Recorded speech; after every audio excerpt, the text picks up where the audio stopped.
欢迎回来，新闻大白话。我们看一下现在这个解放军呢，因为8·1是建军节嘛，所以中国大陆的这个建军节，习近平就要求说，解放军要加强备战的打仗能力哦，努力建设一支听党指挥、能打胜仗、作风优良的人民军队哦。李尚福也提到说，将会加强这个练兵备战，然后推进统一。所以现在大家都关注到说，这个解放军是不是有一些大改组的消息哦？海军变成空军吗？这个美国的空军智库有提出来说，解放军的海军航空兵重组的报告。解放军从今年开始将大部分原先隶属在海军的部队移交给空军哦。目前已经完成了3个战斗机旅，还有2个轰炸机旅，以及3个雷达旅、3个防空旅，还有数个机场站的一些移交哦。那分析就认为说，这个解放军的海军将会以航舰2栖攻击舰为中心，全力发展这个舰载航空兵的部队。那另外呢，大家也看这个昨天，因为8·1建军节嘛，这个山东舰的画面呢，也在这个央视里面曝光。我们来看一下相关的画面哦。这个歼15是挂弹起飞啊，据说这个是随时准备备战的，这个准备作战的一个准备动作。那央视的画面也显示出来，这个山东舰航母的编队通过台湾海峡的期间哦，他们就是突然遭遇到这个外机抵近侦察，然后有4架歼15挂弹起飞执行任务。那航母呢随即调整了航向，那飞行员跟战友迅速的做出一些飞行前的准备，这样子的一些画面哦，也是特别在昨天8月1号公布出来。那所以是不是也代表着这个全面备战的一个讯号出来呢？那这个建军节哦，其实也有大肆的这种打贪整肃的一些消息哦。看到这个中国大陆这个中共中央军委8·1也发出了一个文件，说这个全军不敢腐不能腐哦。新华社有讲到说，现在中国中央军委印发的关于围绕实现建军100年奋斗目标，全面加强军队党的建设的建议哦，并且在这个建军节的时候来公布，甚至呢，他们还有一个青联餐，叫1清2白哦，包含了像是青菜炒豆腐、皮蛋拌腐竹，他们都有这个相关的意义哦。皮蛋拌腐竹是代表这个拒腐防变，然后还有呢，黑白分明是山药炒木耳哦，还有这个青青白白是炒白菜，以及这个青莲本色是青拌莲藕哦。所以感觉出来，他们就说，因为现在在打贪防腐嘛，所以连他们的吃的都要有这样的清廉的这个讯号出来。另外，因为现在外国媒体不断在炒作说这个火箭军泄密这件事情哦，所以他们就说，有看到这个北京的这个火箭军的3甲医院的正门口就出现这样的一个标语哦，泄密坐牢，卖密杀头哦，这样的一些讯号。那再来军购呢，他们说这个倒查6年哦，抓了泄密。他们现在说，因为呢，这个习近平在7月31号晋升了2个上将，包含了火箭军的司令王厚斌以及火箭军的这个政治委员徐锡胜，显然是为了这个火箭军量身打造。那主要这是来源于这个火箭军没有依照规定采购美制的晶片，让美国能够轻易的掌握到中国的军事讯息哦，所以也让习近平这一次对于成立这个8年的火箭军要进行一些人事的大清洗，还有下令追查，说这次火箭军的内部从2017年以来都有没有一些违规的事项开始要全面性的一个追溯哦。那人家就讲到说，魏凤和以前也是火箭军的这个司令哦，甚至呢，我们看这个俞北辰将军还在为了这件事情还讲话，他就说看到这个王厚斌是海军出身的这代表他很外行啊，什么都不懂哦。可是这样的讲法，其实在一些军事专家来看，又觉得这个我们等一下请这个将军帮我们解读一下，这样他的问题点在哪里哦？再来这个。中国大陆最神秘的国安部，他们的微信的公众号也亮相了。第一篇谈的内容就叫做反间谍哦，因为他们这个国安部门成立了40年，第一次推出这个微信公众号，是不是也代表说现在全面性的要刨根 CIA 呢？为了方便民众的举报，说这样子的一个微信公众号还可以一键直达这个受理平台。那国安部也被称为中国最神秘的政府部门哦，有相当长的时间没有公开办公地点。外界也只知道这个名字哦。那该部门的人员从来不对外展示身份哦，近年来也开始使用这个国安证。那因为 CIA 近期不断的在这个 Twitter 现在改叫 X 上面在招募第一语言是中文的翻译官呐。那所以我们看这个。贴文影片里面讲说我是 CIA 的翻译官，我喜欢为我选择的国家服务 ，CIA 帮了我很多，就有这样的一个样板影片出来了。那 CIA 局长伯恩斯就讲说，我们在中国的情报网有了关键性的进展，感觉上面 CIA 还是不断的在这个要渗透进来，但是呢，中国大陆也有一些防间谍的措施正在预备。我们来问一下赖老师。我觉得这个反贪腐这个部分是习近平的意志啊。他从在福建，我想我们很多台商都知道，习近平在福建的时候一直到浙江，他对于贪腐从来没有手软过，所以他在他的执政的期间里面，这种贪腐的事情是打得最凶的，从来没有手软。那当了国家主席以后，你可以看得出来，10几年来了。刚开始的时候，欧美的媒体就说：“哎呀，他是透过打贪腐来整肃异己。”那么已经第三届了。那几乎所有的人都是他钦点的，大的，但是照打，不管官再大再小，照打。这代表什么？代表他对于贪腐，你只要我用你可以，你只要涉及贪腐就打。对，我觉得他从来不会手软。那有些人不信邪，那当然就进监牢嘛。我觉得山东号本身已经具备有一个完整的作战能力，所以这次央视的一个展露就是它的日间的作战能力跟夜间的作战能力，它叫做全齐成的作战能力都已经建构起来了。那以日本目前的研究认为，中国大陆的航母不管是经过台湾海峡或者在台湾的东部，而在台湾的东部的海域，不管是无人机、战斗机或者是战轰机，还有做航母战斗群等，在台湾的东部进行更多的演练，这个具有封锁台湾的这样一个功能。也就是说，把台湾的所有的对外的联络通道都切断的这个功能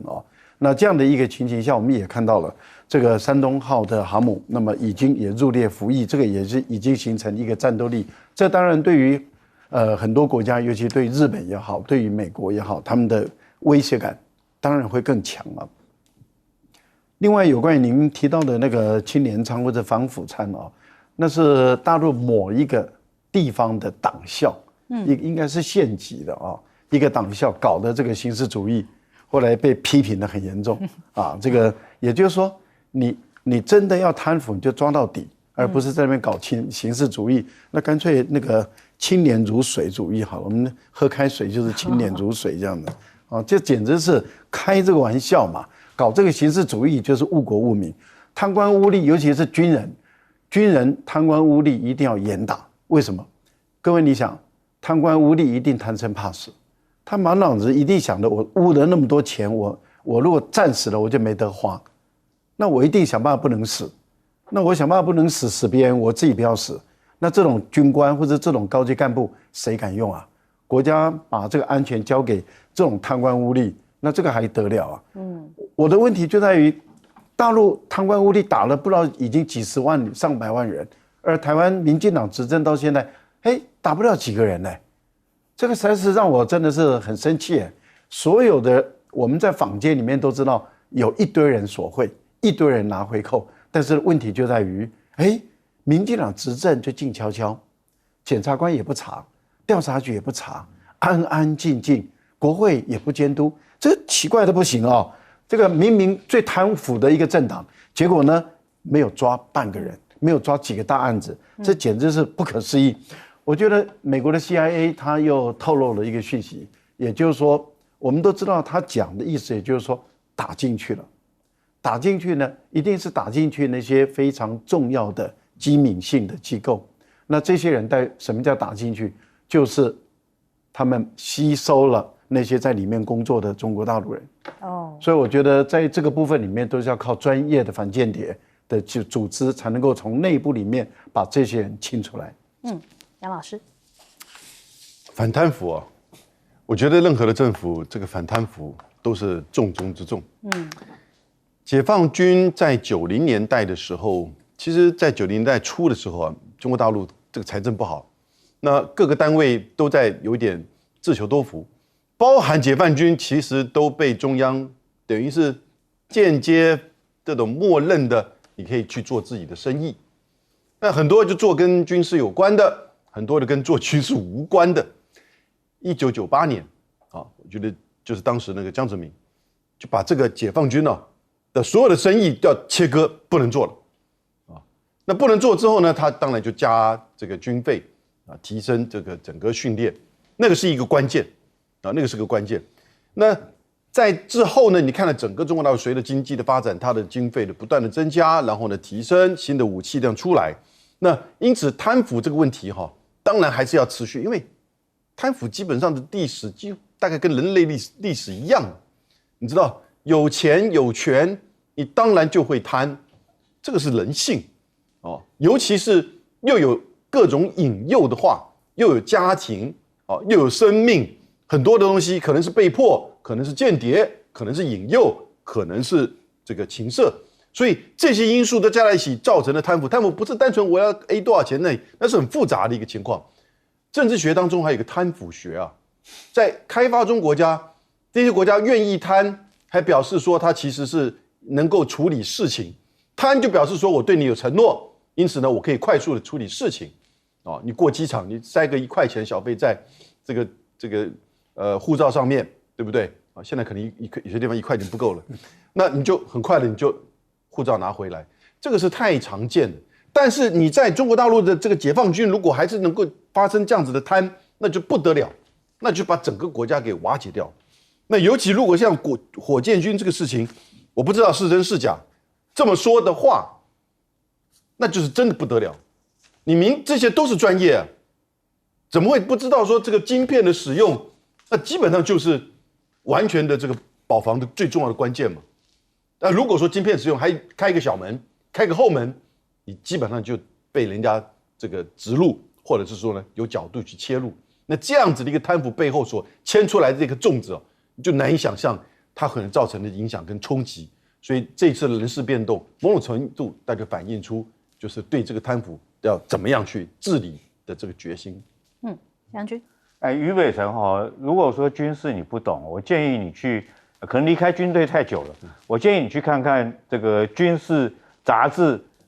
记者所写的文章，那些记者都比你懂。我问几种武器嘛，翟轩你一定知道嘛。东风，我们讲说巨浪3是从什么发射平台发射出来的？从这个094核潜舰发射出来的。那094核潜舰是火箭军的还是海军的？对不对？我们讲055大驱，它可以发射东风26，那055大驱是海军的还是火箭军的？所以它火箭军跟海军只是发射的平台不一样，一个是在陆上发射，他们叫火箭军；在海上利用军舰或利用潜舰来发射的飞弹，叫做这个，他给它改个名称鹰击啦，或巨浪啦，或者是长剑啦，事实上就是陆地上的这些导弹。所以海军司令他怎么会不懂呢？我看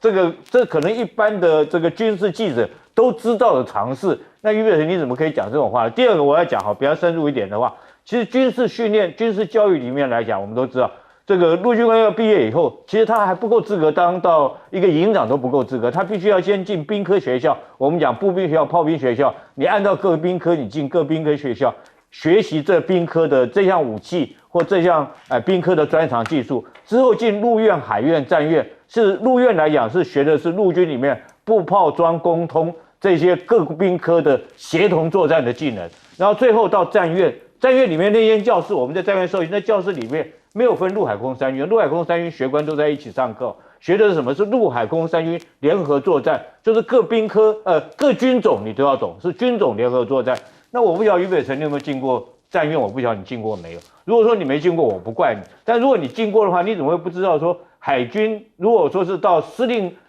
解放军到司令这种阶层，他是属于战略层级的指导员，他必须要负责的不是说一个是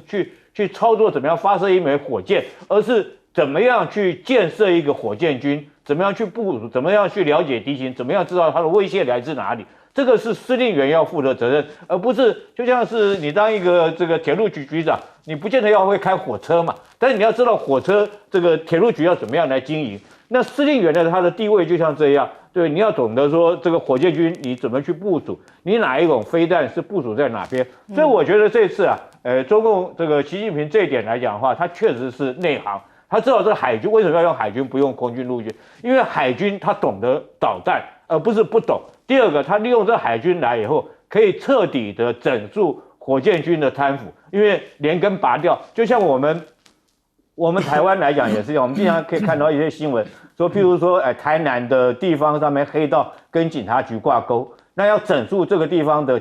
黑白挂钩的情形，最好的方式就是派一个别的地区去的警察局局长，跟这个地方没有任何的一些渊源来讲的话，他比较好施展拳脚，可以彻底的把这些根给他刨出来。所以我觉得这次派海军司令员去当火箭军司令，目的就是在好好整顿火箭军的贪腐的情形。好，我们先休息一下，广州马上回来。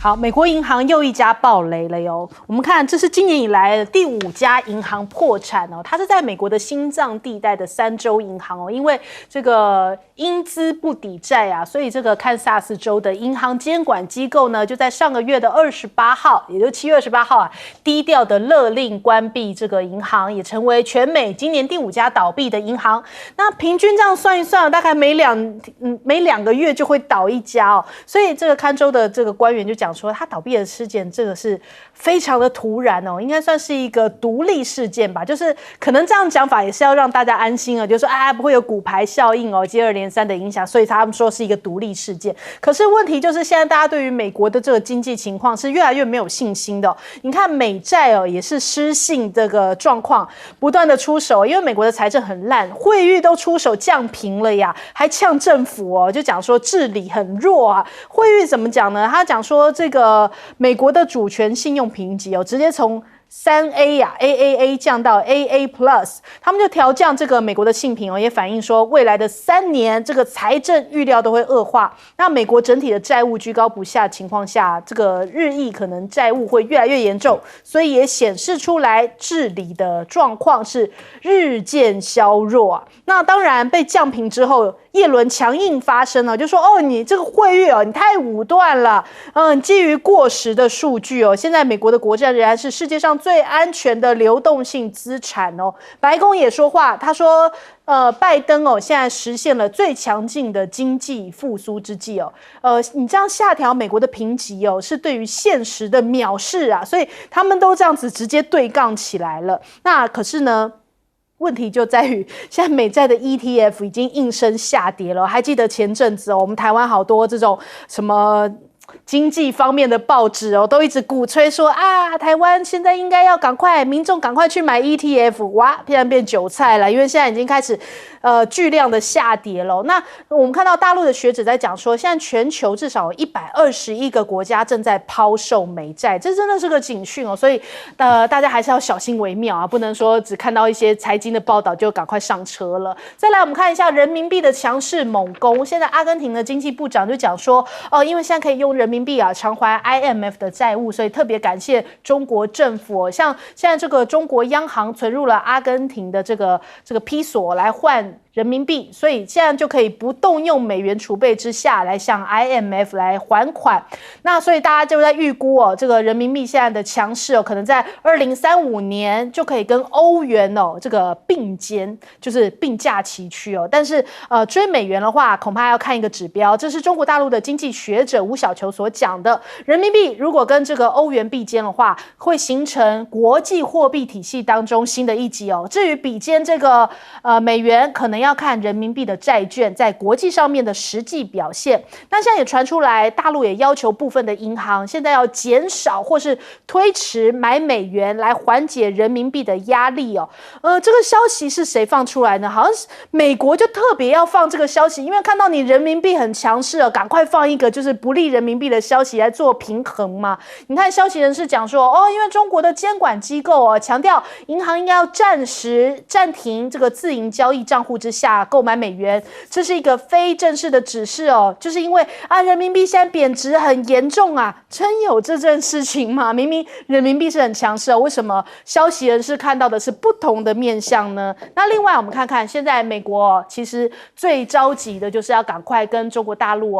比方说雷蒙多去访问中国大陆啊。那之前原本是邀了这个秦刚，不是2个王毅啊，这是秦刚啊。秦刚原本是邀请了秦刚，可是因为秦刚现在这个暂时离开嘛，那所以现在换成了王毅之后，这个布林肯是这边还是强调说，国务院还是希望能够邀请现任的中国大陆的外长，然后来访问华府哦，所以现在已经转移，就是来邀请王毅了。另外，雷蒙多现在也传出可能会在下个月下旬。到底是8月份呢，还是9月份？现在这个传闻很多哦，所以彭博的讲法是说，大概是预计8月中旬哦，可能会提出来这个关键科技的一个限制啊，就是说。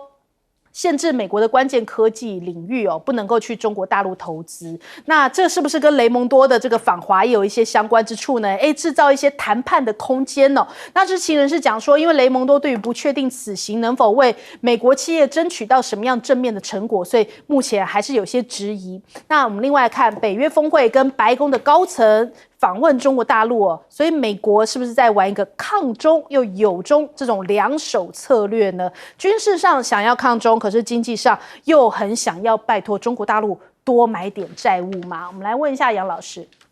我觉得惠誉这一次降美国的长期债券的这个评比这是个警讯了。那另外2个主要的这个评比机构呢，标普跟这个穆迪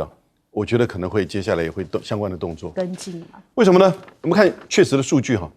到这个6月份，全球央行持有美元的资产，2007年的时候是73%，到今年6月，2023年6月已经降到59%，不到60%了。然后呢，那这个跟就是人民币一点关系都没有，跟中国政府也没有关系，因为到现在为止，中国政府还是美债持有的 No.2。将近有8467亿，它有增有减，但并不是它主要在做这个减的，所以是全球的央行现在持续的在减少美债的持有。当然，你这个 AAA 你就变成 AA Plus， 而且最重要的是它指出来是对它未来的这个财政的稳定有一些质疑，这个才是关键啊。那你再看，就是比如说外债的总量，美国我们不是才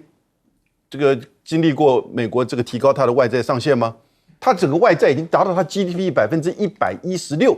而且相当比例是外债啊。中国大陆被人家讲这个债务怎么样，但是呢，实际上它大部分内债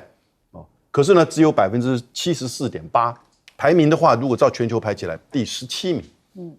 那在最近这2天，大陆的应该是统计局出来的一个讯息是，到7月底为止，中国大陆的对外的，就是说跨境交易使用人民币已经超越使用美元，48%中国大陆厂商对外的交易跨境交易使用人民币，那就是本国币了，对不对？然后呢，使用美元的呢，那就只有47%。所以这个很清楚，在整个就是美中之间在金融、在债券上以及跨境的这些货币的使用上，已经慢慢有这个很明显的趋势。这边只是提供数字给大家。那现在关键就是，那王毅会不会去？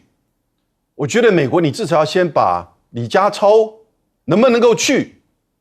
旧金山，你要先有一个定调。还有2758号那个台湾国际团结法案，拜登政府行政部门的态度是什么？对不对？因为也许从王毅跟之前苏立文的见面，到后来连续美国3个高层到北京去，现在王毅的回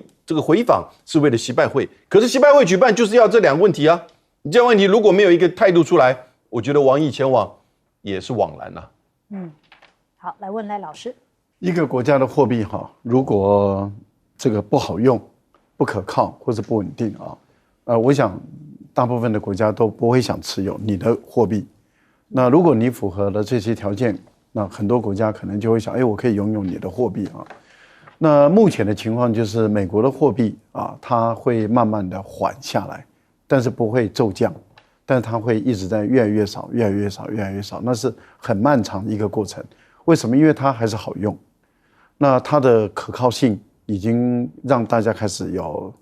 担心了。那这个就是惠誉它的担心，也就是说，从3个 A 到 AA Plus， 它事实上就会迫使有一些国家，因为有一些国家它本身的这些基金的操作，例如说像退辅基金啦或者是邮政基金啦，它的基金的操作里面，它的规定，买公债或者买他国的政府的公债，一定是要3个 A。像我们台湾也就有这样的一个规定，如果你没有3个 A， 你就不能够去持有这个公债，因为为什么？因为不可靠、不稳定、不安全。那如果是如此的话，那我相信，当这个惠誉对于美元对美国政府的公债降准的时候、降平的时候，这个对美国来说那是重伤这也就是为什么拜登要讲话了。而且讲的话又是抹黑然后耶伦也要讲话，然后就栽赃但是既然惠誉不符合你美国拜登跟耶伦的意，那你就制裁他嘛因为你美国只要不合你意，你不是就喜欢制裁人家吗？那个国际法官判你的军人犯了战争罪，你不是就去制裁那个国际法官吗？那你美国政府不是谁不合你的意，你就会去制裁他、修理他像中国大陆不满足你的需要，你就制裁中国大陆。你不是很喜欢制裁人家吗？你制裁惠誉嘛，他不满足你的需要，不符合你的意竟然敢把你从3个 A 降等为2个 A Plus， 制裁他嘛展现你的霸道，展现你的霸凌。我觉得要有这个气魄我也在看拜登跟这个耶伦会不会去制裁惠誉因为你不是一向很喜欢制裁人家吗？好，我觉得目前来讲，我们知道大陆的应该是负责美洲的一个师长，现在在美国，在华盛顿跟他们磋商。那这个就释放出一个讯息，就是王毅有可能不能排除了，他会去美国访问的。我觉得因为师长在磋商，其实就是在为部长做准备。那部长去的时候，也可能是为未来的元首做准备。为什么？因为这个G20马上要召开了，接着 APEC 要召开。那这些很多事情，香港的问题、台湾的问题，很多问题都需要磋商。那如果没有谈好，那基本上王毅就不需要去了嘛。对。那如果王毅去了，假设没有谈好，那习近平就没有必要跟你拜登见面嘛。所以我觉得很多事情都在磋商中。不过我觉得雷蒙多要到中国大陆来访问，这已经讲了 N 次了他渴望到不行，渴望到不行的情形下，可是美国人永远只会用一招，我们叫做101招，就是每一次他们的官员要去大陆访问之前，然后就祭出惩罚，祭出限制，说我现在要对你的半导体啦、什么 AI 啦、什么量子啦，然后要惩罚你，接着就要来，那你买空卖空无中先弄一个制裁，然后再来谈条件。我觉得这一招对大陆没有用，因为已经用这么久了，一点用都没有，就放弃了吧，改别的方法。好，将军，货币我觉得它有3个最大价值，一个是计价，到底值多少钱，对不对？第2个是支付，人家要不要收？第3个是储备。那我讲支付好了，我先讲一个，有一天我在夜市看到一个故事就有一个香肠的小摊贩，一个美国的观光客过来的时候，跟他买香肠，我要买一根香肠，然后他说我没有新台币$1，那个小摊贩说 OK， 就跟他收了1块钱美金卖他一根香肠。那我心里在想，如果说是来个阿三哥，对不对？说10卢比他香港不见得会卖哦，因为我不晓得卢比是什么价值，对不对？我拿了卢比以后收了以后，我不能去买别的东西。我讲这个就是货币的价值，对，美金它会收，但是卢比，印度的卢比它就不会收。所以我们现在看这个阿根廷，它这个 IMF 它可以用人民币去偿还，代表人民币在国际上面的货币上的价值来讲的话，它受到国际的一个肯定，慢慢增加。当人民币它有国际一个它自己外汇的一个管制了，那就像赖教授所讲的，可能这个要取代美元，可能还有很长一段漫长的路要走。可是这次就是从美金从3A 降成双 A Plus， 其实对美元来讲是很大一个这个挫伤哈。大家以为不要说事不关己，我今天早上就亏了2%，因为国泰金跟富邦金就是满手美债的这个金融机构，对不对？今天早上立刻就跌了2%，因为降频的关系，这2家金融机构就跌了2%，各跌了2%。所以，我们台湾观众哈，大家不要以为说这个美国他们对我们来讲的话，生活上面影响不大，这降频好像跟我事不关己，其实跟我们严重很关系。然后紧接着下来会是什么呢？我举例跟大家讲，如果说这次因为国泰金跟富邦金降了2%以后，它因为满手美债的关系，因此而降的话，你明年还会不会再去买这2家股票？你可能就不会买了。这叫什么？这叫做信心的就开始崩盘了。我开始对这个金融机构没有信心，其实金融机构最担心就是信心危机嘛。它可能没有那么糟糕，可是大家对它没有信心，这个物价、这个股价，它就开始慢慢往下走。我们继续往。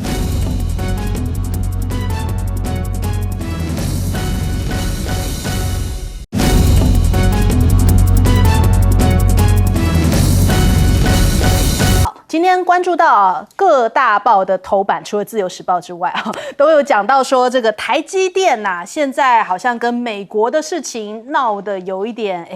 僵哦。但是在看美国之前，我们先看台积电同样一个动作是出现在熊本专机要出发哦。他说今天早上包含了员工眷属888人直飞熊本哦，从这个昨天一早出发哦，所以人家讲说这个熊本的这个进度是不是看起来反而比较快哦？8月份就要启用办公大楼，600名的员工要派往进驻哦。但是呢，在美国这边，亚利桑那那一边的工会却开呛台积电，说找借口要引进低薪劳工哦。因为台积电在7月20号的法说会当中，董事长刘德英讲，因为这个美国熟练安装设备的人员不足，所以从台湾调派经验丰富的人，然后要来培养当地相关技术的员工，而量产的时程也会拖延到2025年哦。那这个亚利桑那那边的建筑贸易协会的会长讲说，这台积电你是在找借口，你把问题推到我们美国工人身上，只是想要找借口引进低薪的外籍劳工哦。那其实本来美国这种劳工或者是什么移民什么就是这种比较低薪的这种状况，又不是台积电造成的，本来就有，而且台积电都已经讲得那么清楚的，是要从台湾调派经验丰富的人去培养，但是亚利桑那州那边的工会才不管这么多那我们看台积电的讲法是说，他没有要用外籍这个工作人员来取代当地工作人员，而是持续优先考虑聘用当地的人员。我也看到 PTT 上头有很多的这种网友在讨论，讲说张忠谋早就看到了这一点，早就知道这些事情会发生，可是我们的政府到现在好像对这件事情都没有做，闷不吭声都没有回应，反正卖掉就卖掉了，又不干他的事，2024之后也不干他们的事情了嘛。那再来我们看一下美国的外籍劳工它其实占比本来就已经创新高了。根据这个5月份的一个报道说，2022年的外籍劳工在美国劳动的比率已经是占了18%，冲上历史的新高。那原因就是因为人力的需求增加，加上疫情的冲击减退，然后移工的人数也增加所以很多的美国企业也都在寻找外籍的劳工那怎么会这个样子呢？为什么美国好像对于台积电这样的一个解释都不愿意买单，反而闹得这么大？那再来看看到底是不是引进廉价劳工呢？亮哥的讲法，他说才不是呢，是因为美国的员工不愿意加班，这是事实啊。那 Intel 就算薪水给的比台积电高现在也只能做到7奈米绝对不是因为要用便宜的台湾劳工那另一方面，美国讲完了，我们先来讲一下，因为现在中国大陆北京的暴雨暴雨成灾，也有一些灾情传出来，看到蔡英文、赖清德竟然在 Twitter 上面用简体字来问候就说中国北京多地有受到台风的影响造成不幸的伤亡，然后希望能够表达关心跟慰问可是他们这样的一个讲话方式马上绿营的侧翼又跳出来啦，有一些好像比较仇中派又在那边讲说什么不必觉得不需要这样子把什么台湾人把大陆人当同胞一旦他们缓过来，第一个打的就是台湾，又开始有这样子的一种所谓可能台派或仇中派，又开始有这样子的言论出来。那现在赖清德可能最头痛的就是要过境美国的事情，因为美国现在可能因为白宫说就是要去白宫进去白宫这样的一个讲法，让美国很不放心今天最新的消息传出来，现在蔡英文的核心幕僚黄崇彦要随行，那是不是人家也讲说对于赖清德的这个不放心所以蔡英文必须要派自己核心的这个幕僚副秘书长黄崇彦来陪同，然后就近看管一下赖清德，避免他在讲错话所以他大概行程是8月12过境纽约，8月14抵达巴拉圭的首都，8月16到旧金山以免再出任何的差错要是让美国爸爸不开心的话，恐怕也会影响到赖清德选情。那再来我们看台海的不安宁日本也是剉了一弹我们先看这个加拿大现在也宣示说他的海军的军舰也要来台海我们想台海这么热闹嘛，现在这个英法军舰来这边什么给他照咖现在连这个加拿大也通通都要来到这边真的是西方国家他们说是为了要增加这个对于北京盘算对台动武的战略计算的难度所以要提高对于中国大陆的嚇阻程度，所以他们才来。可是我们台湾好像很多人是寄望说，哇，这个台美关系坚若磐石真的台湾遇到状况，美国会不会不忍了出手对美国很有信心。可是看到了盖洛普民调，美国自己民众对于美军的信心只有60%认为有信心甚至是掉到20多年来的新低对于媒体司法大企业的信心甚至不到20%对于国会的信心更低了，大概只剩下个位数而已。所以美国自己都没信心，但是我们台湾对美国却很有信心。那另外日本的周刊大幅报道台海冲突的可能后果。这个推演当中担任首相一职的前防卫大臣小野四五点他并未批准防卫省方面提出的武力攻击预测事态，理由就是呢，因为考虑到有10万名这个日本人他们现在目前在中国大陆，所以如果说把中国大陆视为敌国的话，可能会造成日本人陷入危险，所以未必日本真的会日本有事台湾有事就日本有事他们还是会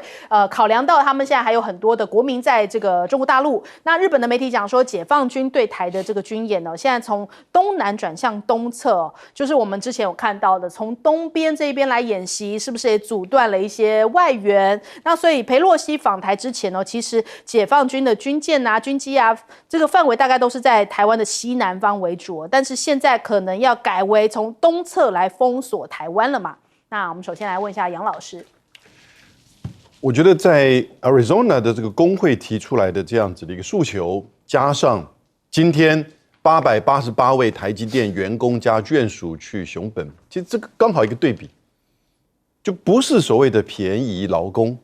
他们当然一点都不便宜了从我们台湾的观点，那从美国的观点便宜吗？我觉得当然不至于。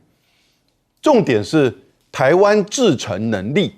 或台积电制程能力，在现阶段，尤其是7奈米以上的先进制程。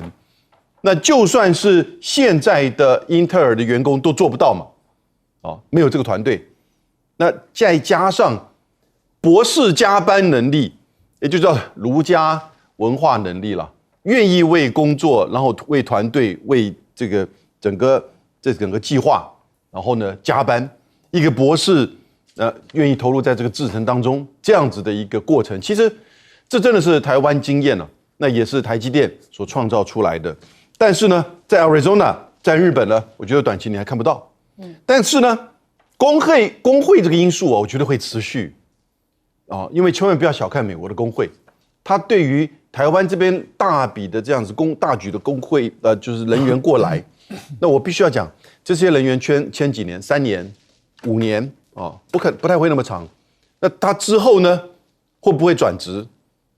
转职之后，当然会到比较好工作环境或比较好，或者是薪水比较高的地方。如果这个变成一个持续或者量多的时候呢，这个持续会是美国的工会盯的一个地方。也就是说，不只是台积电会面临到你必须不断的训练新的台湾来的这些员工，那在美国的员工的流失也会造成美国这边的可能的劳工或者是工会或者是经济上的这个挑战那赖清德没有去迈阿密，因为我们一直以为他会去迈阿密，我觉得是拜登政府不准他经过迈阿密。因为你到迈阿密就完全是做场子给共和党，因为川普、德桑提斯、Rubio， 包含迈阿密的市长，这4个人都是共和党的鹰派。如果说你今天没有办法过进纽约，不要说华盛顿，你到迈阿密，不管是去还是回，那他一定会把这个场子做大。那支持台湾，当然目的其实是要去消费然后呢谴责拜登不够支持台湾。泽桑提斯这2天他还公开的说，他如果当总统，他会阻止中国攻打台湾。那也就表示做了一种安全军事上的承诺。那如果说今天这个赖清德经过这个迈阿密的话，我觉得当然这个一定会有这样的情况。那现在看起来，拜登知道会有这种情况，那当然不要做球给共和党嘛，对不对？做球给川普，做球给德桑提斯，所以应该是这个过程当中。他不准他去迈阿密。那至于日本的那个兵推这是第一次这个美日台3方的兵推台湾这边是台湾国防部的国家安全研究院霍守业还曾经做过参谋总长。日本这边有9个议员，没有错。这个小野寺五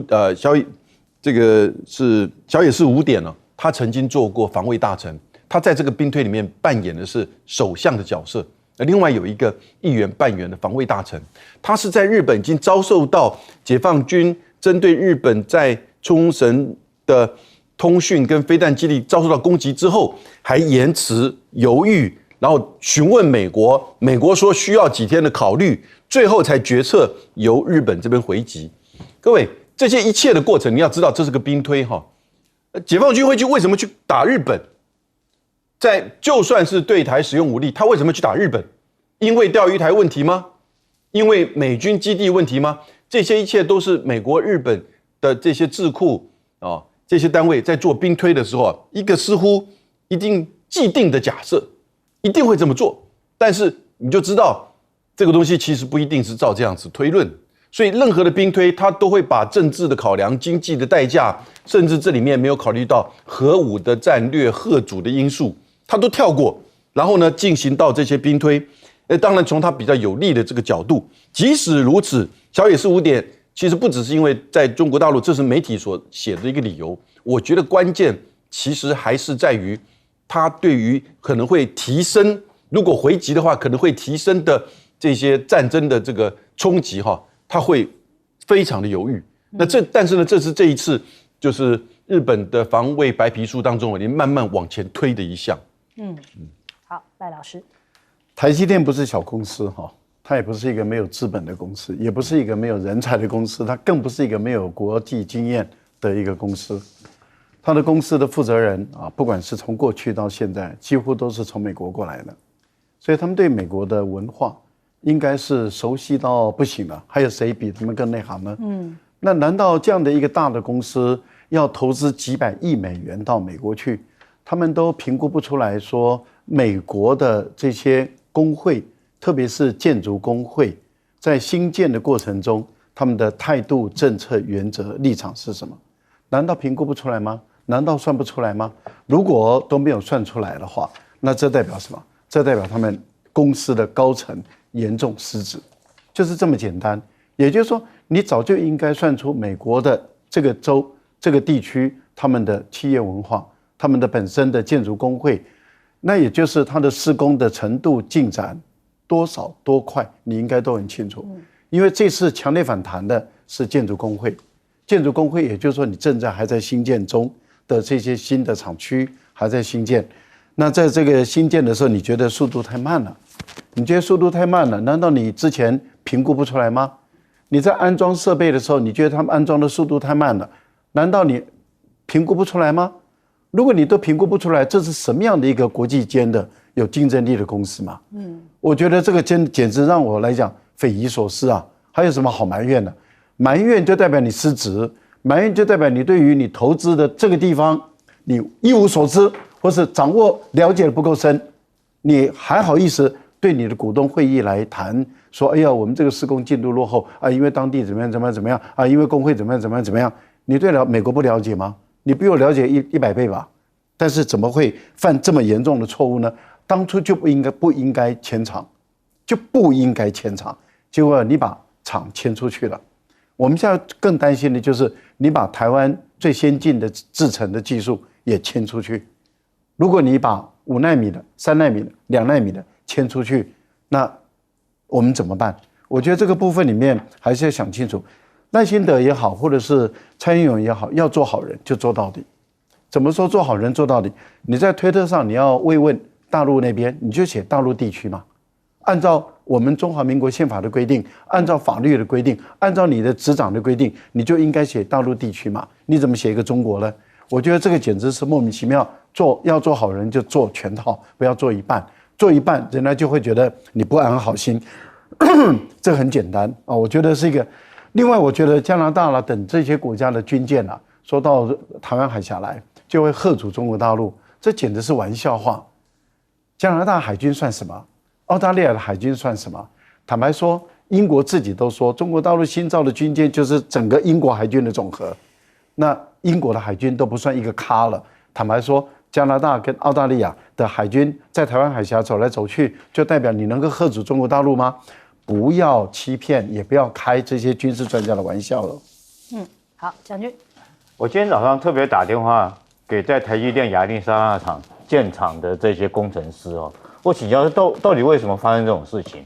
对不对？这个2024年说要完工量产的，变成拖到2025年。现在今天早上又闹那么大的新闻，说这个工人不够啊，就他跟我讲是什么，你知道？他说你不能称这些人叫做低薪劳工哦，其实这些是高级的技术人员哦。他为什么？因为晶圆厂你盖厂跟一般的盖工厂，钢筋水泥不一样的。钢筋水泥的工人很好找，在美国你说不用他们当地工人，你从台湾送过去，你光这个旅费就不得了。但是现在缺的是什么？是这个晶圆厂配厂了之后，它很多的管线需要专门的技术人员，因为这管线运输，他举一个例子，他就是这个管线，它里面走的是强酸强碱，或者是电器，或者是高阶机密的这种仪器或怎么样。那需要专业人员，因为这个机器如果说你弄不好的话，管线如果焊接不好的话，它如果漏气的话，就会